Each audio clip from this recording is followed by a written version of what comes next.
All right, there of course Sudhanshu Trivedi of the Bharatiya Janata Party was addressing the media live, hitting out at the Mamata Banerjee-led government. Meanwhile, we're shifting our focus to further news and updates. India's External Affairs Minister Dr. S. Jaishankar has spoken about Russia-China relations at the Raisina Dialogue event in New Delhi. Dr. Jaishankar has emphasized Russia's significance in the global order and why it is important for Asia to engage with the nation. Let us first listen in to what the External Affairs Minister has to say. Russia into a single, it's kind of funny. On the one hand, you have people whose sets of policies bring the two together.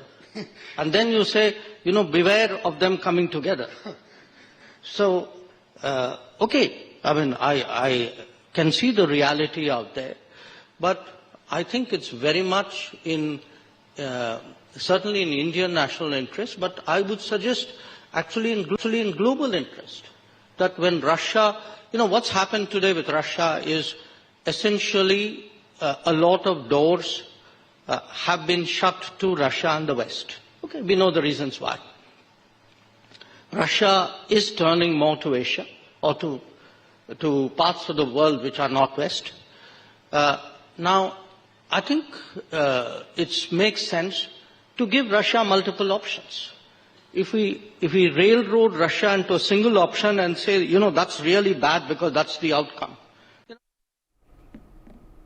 Of course, there you've heard External Affairs Minister Dr. S. Jaishankar speaking about India-Russia ties at the Raisina dialogue that is underway. Of course, Greece's Prime Minister had in fact graced this event, grand event that is taking place where several key ministers or foreign ministers from across the globe are attending at the moment.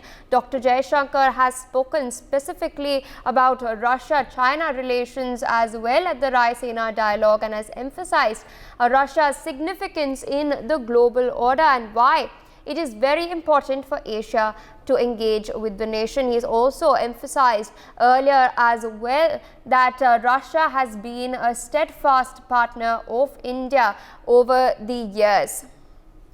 Meanwhile, we will in fact continue to track further updates from what is happening on ground at the Raisina dialogue. But joining us on the broadcast is in fact a very, very special guest, Mr. Anil Sooklal.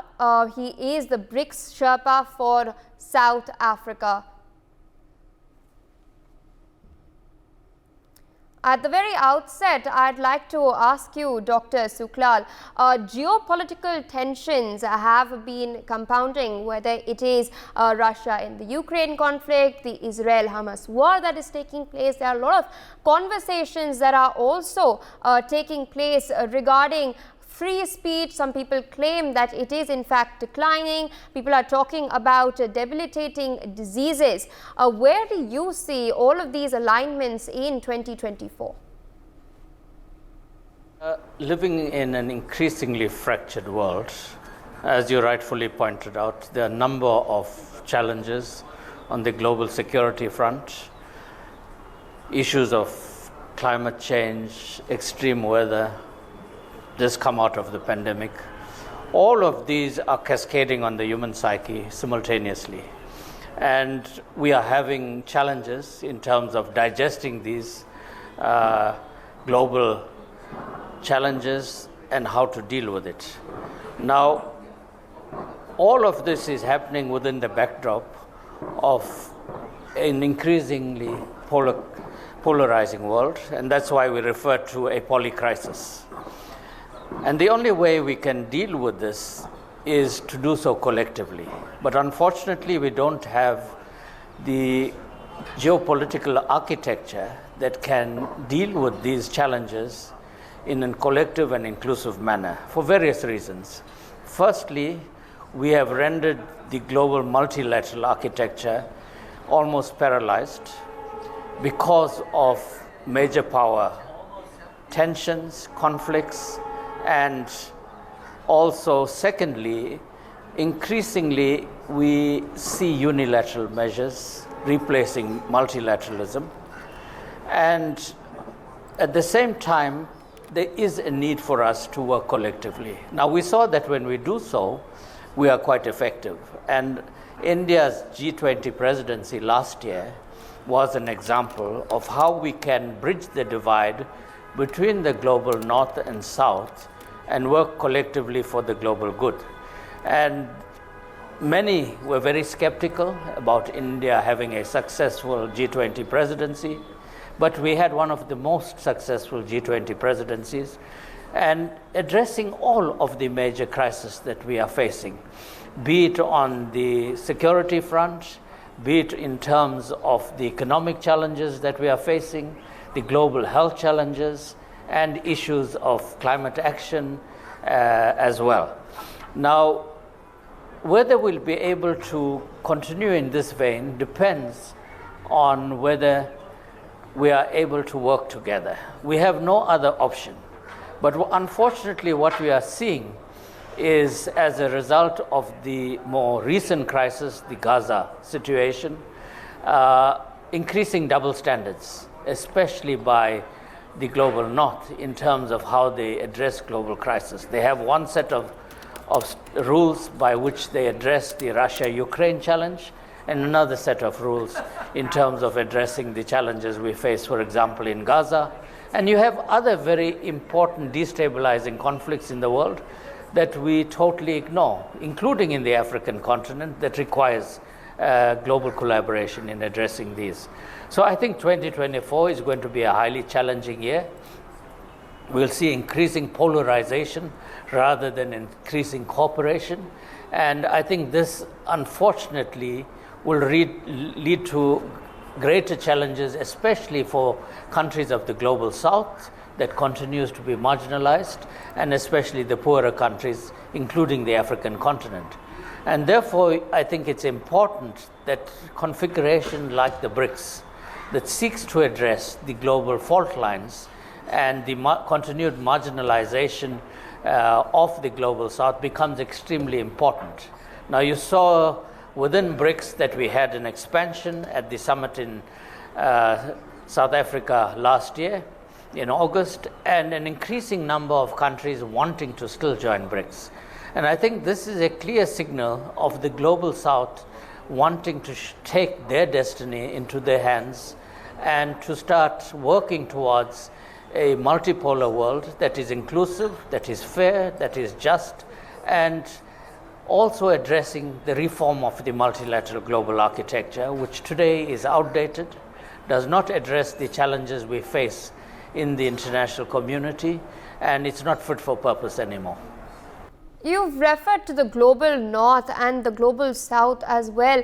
When we look back at 2023 specifically, India has in fact undertaken many initiatives in order to bring the global south together, whether it was the induction of the African Union in the G20 under its presidency, or even hosting the Voice of the Global South Summit. In a way, India has tried to position itself as the leader of the global south.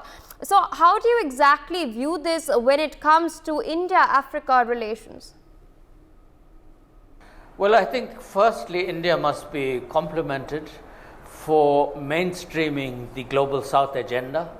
The two very successful Global South summits that was hosted by Prime Minister Modi demonstrated that India is a champion of the Global South.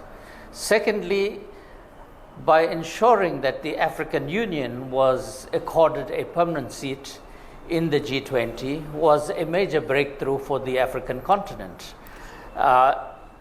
It took 18 summits for the world to recognize that Africa has to be accommodated and has an equal right to sit at the G20 table. Like the European Union, the only other regional organization has been seated there.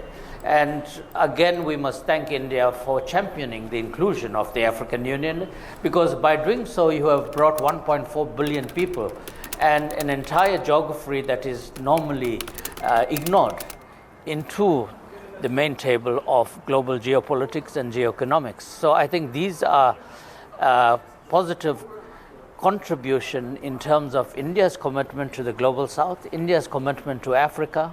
India has always been a staunch partner of the African continent, and this dates back right to the time of the Bandung Summit, where leaders of Asia and Africa came together for the first comprehensive summit of leaders of Africa and Asia.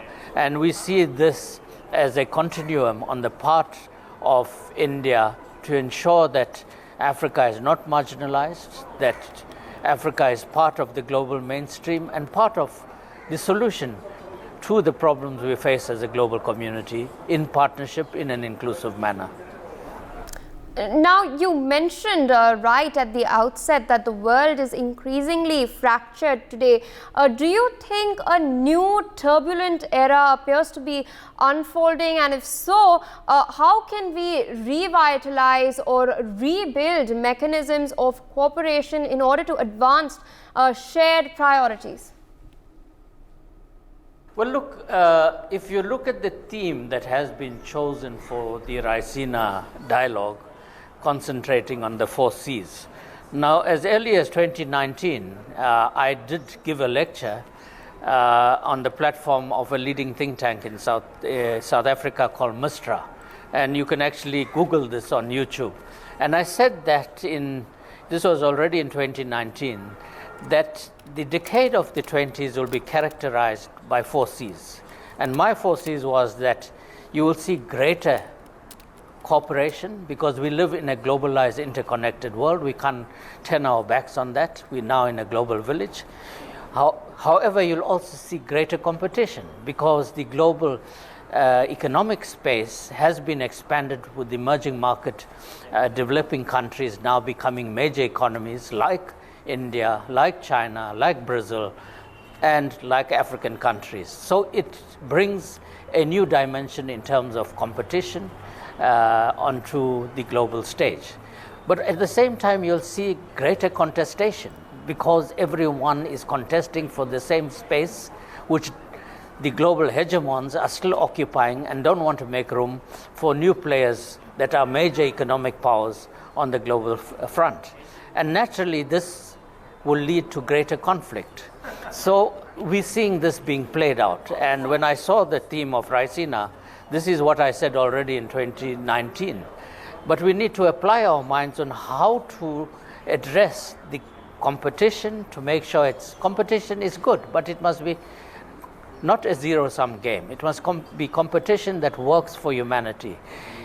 It must be cooperation that works for all of us. Contestation will always be there, as we are in a gray space at the moment. We're looking at a new geopolitical, geosecurity, geoeconomic architecture. And in this period of flux, there's a great deal of anxiety and uncertainty. And naturally, if this is not managed well, it leads to conflict. And we are seeing this already, be it the situation in Eastern Europe, be it the situation in Western Asia and other parts of the world, where this period of uncertainty can flare up into open conflict. And that doesn't work for humanity at large, because a conflict in any part of the world impacts on all of us because of, as I indicated, living in an interconnected world. So a conflict in West Asia impacts on Africa as well. We see it in terms of food security, we see it in terms of energy security, and given that Russia, Ukraine are major suppliers of fertilizers, we see it in terms of fertilizer security impacting on the livelihoods of farmers and on the livelihoods of all of us in terms of food insecurity. You've referred to the fact that we're living in a period of uncertainty. When it comes to tackling issues in this uncertain period, how do you see India in particular emerging as a consensus builder? And do you think there is a need for cohesion in order to build a more stable world order? Well, I think India demonstrated last year again that you can be a bridge builder between the global north and south. The fact that you had a successful G20 summit with a summit outcome document that addressed all of the key challenges of the global community, global south and not included, demonstrate that India can play a role as bridge builder between the North and South, and we need that. And why India is also described as being at the crossroads of the global North and South. India has something that can gel the North and South together that very few countries have, and that is, you do not suffer from a trust deficit. On the contrary, you have a trust positive factor, both with the global South and the global North. And I think this is a major asset that India possesses, and which needs to be used in advancing not only the agenda of the South, but also addressing the divide between the North and the South because of the trust factor that you enjoy with both sides of the world in this polarized world. And I think countries like India have an important role to play to bridge this divide and ensure that we need to speak to each other firstly, we need to engage each other, and we need to see how, where possible, our interests interact as a beginning point and build on that for the common good of our global society. All right, with that, I'd like to thank you, Dr. Sooklal, for joining us live on the broadcast, sharing your insights. For more such videos, subscribe to the NewsX YouTube channel, hit the bell icon.